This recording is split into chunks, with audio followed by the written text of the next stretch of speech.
Hi, everybody. This is Paul Bryan of UX STRAT. Today I'm talking with Ronnie Battista, who is the Practice Director for Experience Design at Slalom. Hi, Ronnie. Welcome to the Stratosphere.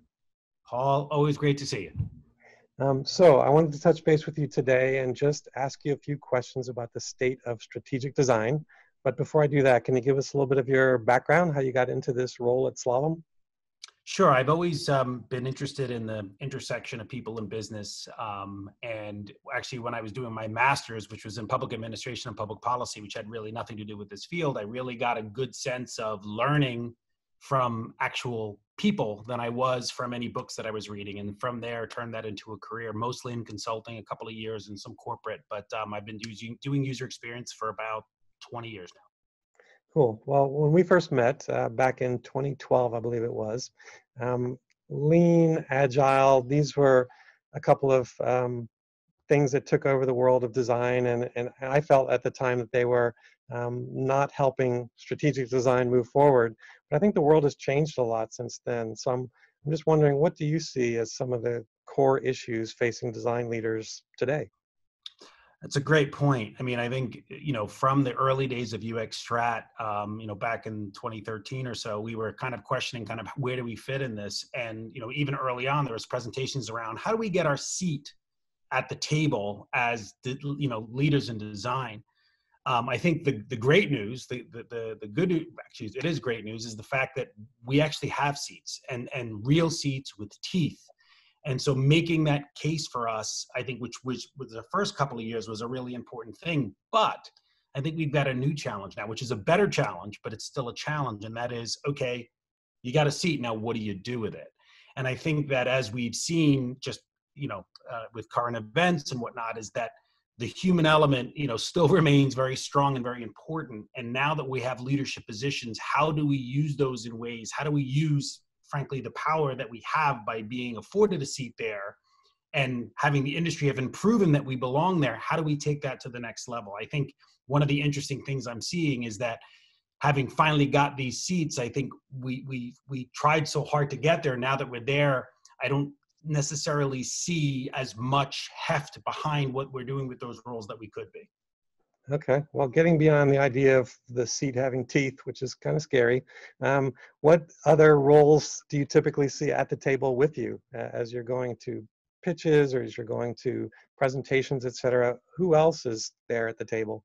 Yeah, so a lot of times, I mean, we see, and this is, not even necessarily just within slalom, but generally there are sort of two flavors, right? There are sort of your sort of traditional development teams, and there's also, I think, one of the emergences over the time has been product.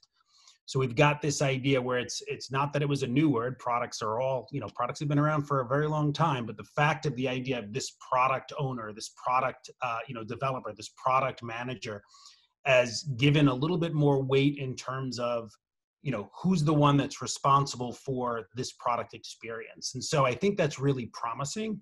I've seen very good instances where those product folks are doing many of the same and similar, if not identical, work that we're doing. But given, much like user experience and usability has a history of names and connotations, I think that there are certainly companies that continue to think that because they've got somebody that owns the product, that the work about experience strategy is being done, when in some cases it's either being done, not to any extensive degree or at all. So I think that's going to be that's a challenge that we face. Yeah, and it seems like product owners are not all created equal, right? Some of them feel like project managers, so to speak, with just resources and timelines. And then others seem to really get that, but they're just beholden to a lot of stakeholders and they understand what design brings. So in general, what kind of product manager do you like to work with? I think I always, the whether you can make it good, cheap, or fast. I always like to say it's good is the one thing that we own, right? When I say we, if you're in the experience space, we own. So when I think about those product managers, those whatever their title is that has product to it, is that you're right. Yes, now they're the ones that some people may be looking at and then putting energy towards, and the business being, looking towards. But a lot of times business, for good reasons, is saying we need it fast, or we need it cheap, or we need it this. And so it's those that can say, yes, if we're going to be developing this product, that's great.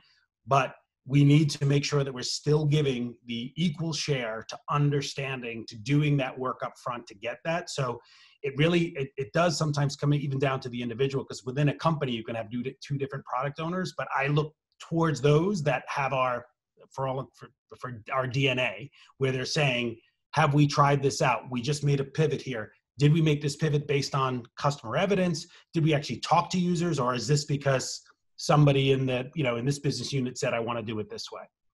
I see. Well, some design leaders have told me that some products are at the stage where they need some discovery work, or they need to be rethought out and to be understood, or maybe a lot of innovation has to take place. And other products, they need to be optimized, and kind of the business has to get down to the widgets and production and efficiency that they have to do. Are you seeing that kind of bifurcation in the product world? I mean, I don't see, when you talked about agile and lean, I think it's the same problems with different owners, right? A typical user-centric design lifecycle says, before you're building the product, you should be having this information. You should be informed by research. Then you design, then you validate. And I think so. I don't necessarily see anything all that different. And to your point, though, we still do come into situations where a product owner might be so focused on a date or something that by the time they say, okay, well, I'm going to do my due diligence and check it, then it's either making minor fixes or getting it ready for another iteration, or, rarely do you see anything pulled off the shelf. But I think a lot of times if we wait too long, you wind up seeing things go to market that had a quote unquote customer lens on it, but didn't really follow the old time-fashioned scientific method of getting a hypothesis and actually taking it through. Sure. Well, we're living in strange times. What kinds of issues do you see design leaders facing because of the virus, because of working remotely? What kinds of problems are out there or solutions that you're seeing in terms of dealing with these issues? It's a great question. And I think this is probably one of the most interesting times to be in this field. I think I posted on something a couple of weeks back, but just a very simple point in that I think proximity and hygiene are the core issues that are coming out of this pandemic. It's how do we figure out how to deal with each other in a remote and live ways, knowing that the behaviors that have been created over the past 3 months and that will continue to evolve, how do we consider ways to, we keep talking about the new normal, but do that in a way that that has that underlying thought. Again, in 9/11, it became about security, and in the Depression, it was about scarcity. So this is a huge global condition where around the world, we're all struggling with this issue of how do we stay close enough together, and how do we work in ways that make sure that we are, feeling clean and healthy and okay to do that. So what I would point out is innovation. And I know that there's lots in the industry now that are, there's a lot of layoffs, and there's people that are, that are struggling, right, to find new roles. But, we talk about innovation, and if you've, we just went through a digital transformation that people, argued would never really happen. And maybe if it did, it was going to take a decade. This happened in 3 months, right? So we're all now very used to this kind of conversation. So you're seeing in the amount of innovation that you've seen at the local level with, companies figuring out, hey, instead of, how about I just give you a pre-done basket of food and just so I can do more of them and I don't have a line of cars down the street. These types of innovations are happening in different places and at different levels. And we have such an opportunity as experienced strategists, as leaders in this field, to be looking across and saying, well, how did a deli do something that I might be able to apply to a pharmacy, and vice versa? All of those things, I think this is such a rich opportunity. And oh, by the way, this entire thing is layered in large amounts of human behavior and emotion, which is exactly, again, where we play. So if there was ever a condition to say, what do we need to be thinking about? We need to be thinking about human beings. And we've got a lot of examples of innovation going on around locally and around the world that we can start to capitalize on. Well, Ronnie, thanks for those thoughts. We're about out of time. I appreciate you joining me today.